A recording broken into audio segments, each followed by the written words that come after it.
दोस्तों, 4 सितंबर के दिन विक्रम लैंडर और प्रज्ञान रोवर चंद्रमा की गोद में गहरी नींद में सो गए थे और उसी समय इसरो यानी कि इंडियन स्पेस रिसर्च ऑर्गेनाइजेशन के वैज्ञानिकों ने एक उम्मीद की किरण दिखाते हुए कहा था कि 22 सितंबर को जब चंद्रमा पर नई सुबह होगी तब विक्रम और प्रज्ञान दोनों जग जाएंगे।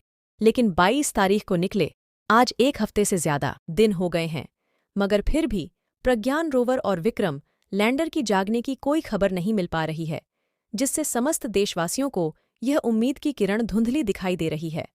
और हर किसी के दिमाग में यह सवाल पनप रहा है कि अब इसरो अपना कोई चमत्कार दिखाकर विक्रम लैंडर को जगा पाएगा या फिर चंद्रयान 3 मिशन यहीं पर रोक दिया जाएगा। और क्या विक्रम लैंडर अब कभी भी जाग नहीं पाएगा? दोस्तों, इस वीडियो में हम आपके हर सवाल को बिना घुमा फिराए आपके सभी सवालों का सटीक जवाब देने वाले हैं।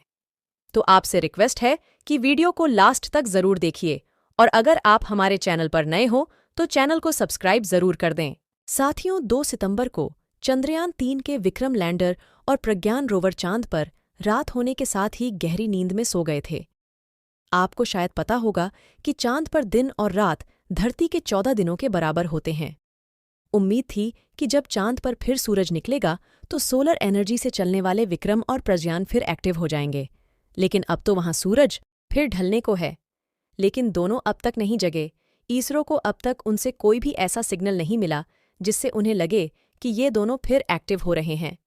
दोस्तों, अगर वह फिर से नहीं जगते हैं तो भी कोई घबराने वाली बात नहीं है, क्योंकि दोनों पहले ही अपना काम कर चुके हैं। चंद्रयान 3 मिशन में लैंडर और रोवर का जीवन 14 दिनों का ही प्लान किया गया था। उनका जगना और फिर से एक्टिव होना तो बोनस की तरह था। दोस्तों, दोनों ने अपनी उपलब्धियों से इसरो के मुकुट में नए नगीने जड़े हैं। ये बहुत ही गर्व की बात है कि चांद के दक्षिणी ध्रुव पर पहली बार किसी देश का लैंडर एंड रोवर उतरा है। रोवर ने चहलकदमी की, डेटा जुटाए, महत्वपूर्ण खोजों को अंजाम दिया। लैंडर ने हॉपिंग की, यानी उछलकर एक तरह से दोबारा सफल सॉफ्ट लैंडिंग को अंजाम दिया। इसरो यानी कि इंडियन स्पेस रिसर्च ऑर्गेनाइजेशन के अध्यक्ष एस सोमनाथ भी कह चुके हैं कि अगर विक्रम और प्रज्ञान फिर से एक्टिव नहीं होते हैं तब भी कोई घबराने वाली बात नहीं है, क्योंकि इस मिशन का जो उद्देश्य था, इससे हमें जो उम्मीदें थीं वो पहले ही पूरी हो चुकी हैं।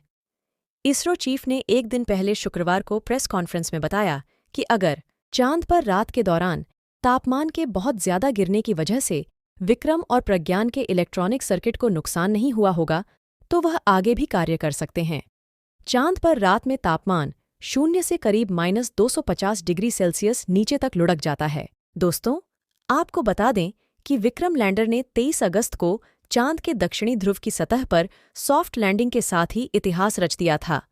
इससे पहले किसी भी देश ने साउथ पोल पर सॉफ्ट लैंडिंग नहीं की थी।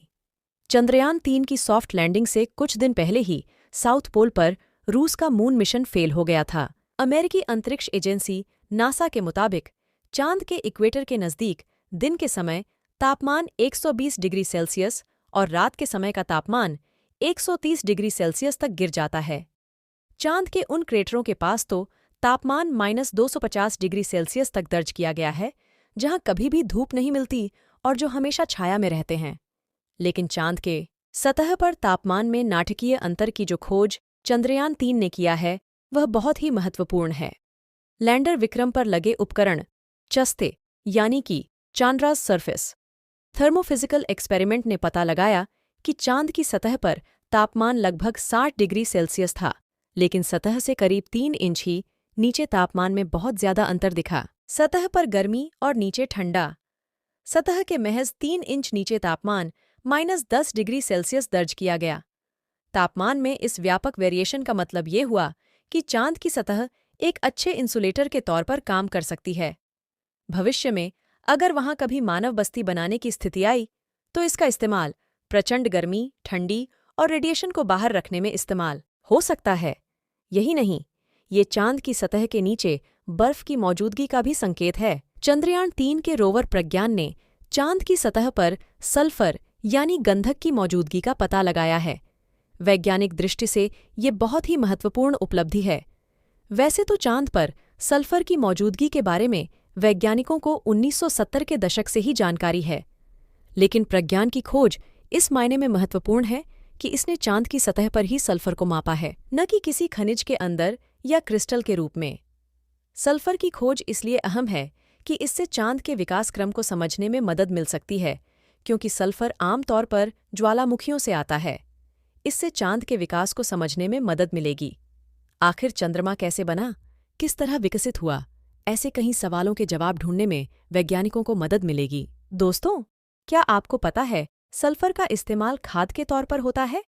चांद पर अगर कभी बस्ती बसी तो ये पौधों को उगाने में मदद कर सकता है।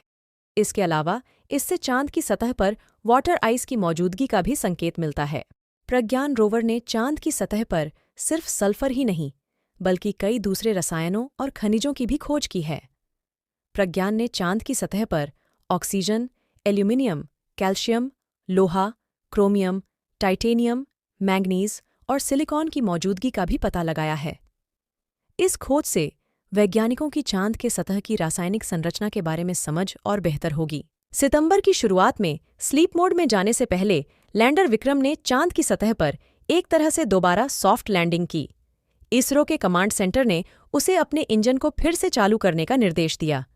विक्रम करीब 40 सेंटीमीटर यानी 16 इंच उछला और 30-40 सेंटीमीटर की दूरी पर उतरा। इसरो ने इसे हॉप एक्सपेरिमेंट का नाम दिया। दोस्तों, अब आप सोच रहे होंगे कि 1.25 फीट की इस छलांग में आखिर ऐसा क्या है जिसे बड़ी उपलब्धि माना जा रहा है।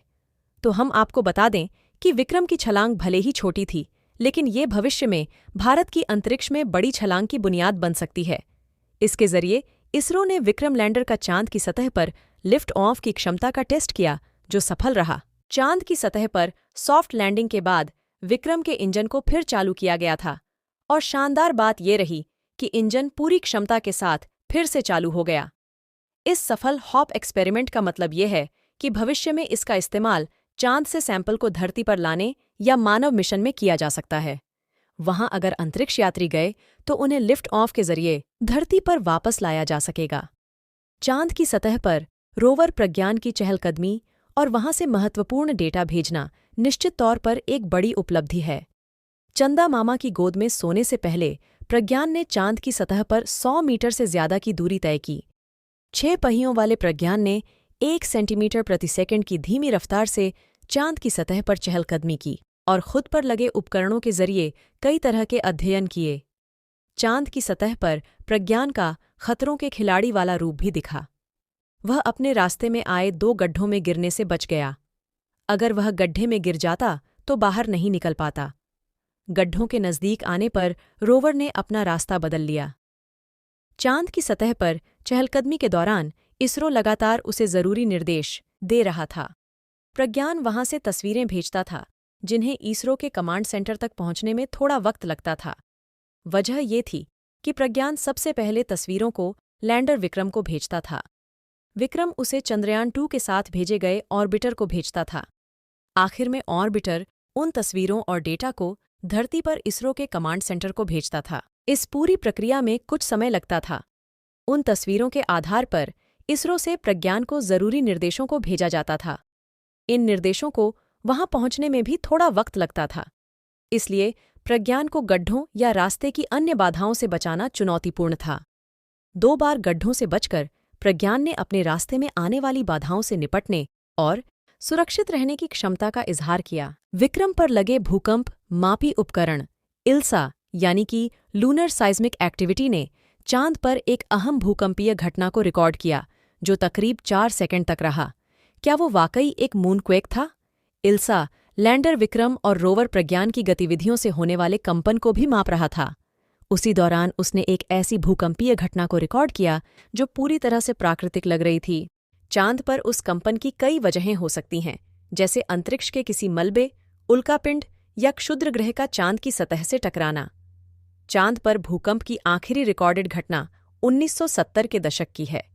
अगर विक्रम ने जिस कंपन को रिकॉर्ड किया वो भूकंप ही था, तो ये काफी महत्वपूर्ण खोज होगी, क्योंकि इससे चांद की सतह के नीचे क्या है और उसके भूगोल के बारे में जानकारी देने में मददगार साबित हो सकता है। साथियों, जिस प्रकार से विक्रम लैंडर और प्रज्ञान रोवर ने अपने लक्ष्यों को पूरा कर लिया है, उसी प्रकार से आप भी अपने लक्ष्यों को अवश्य पूरा करेंगे। हमारी भगवान से यही प्रार्थना है। दोस्तों, आपको एक बात बता दें कि आपके सहयोग से ही हमारा हौसला बढ़ रहा है। तो आज के लिए बस इतना ही। अब मिलते हैं अगली शानदार और मज़ेदार वीडियो में। अगर आपको वीडियो पसंद आई हो तो वीडियो को एक लाइक और अपने दोस्तों को शेयर ज़रूर कर दें। और हमें पता है कि आपने चैनल को सब्सक्राइब तो कर ही दिया होगा। अगर नहीं किया है तो चैनल को सब्सक्राइब अवश्य करें। और वीडियो पूरा देखने के लिए आप सभी को तहे दिल से धन्यवाद।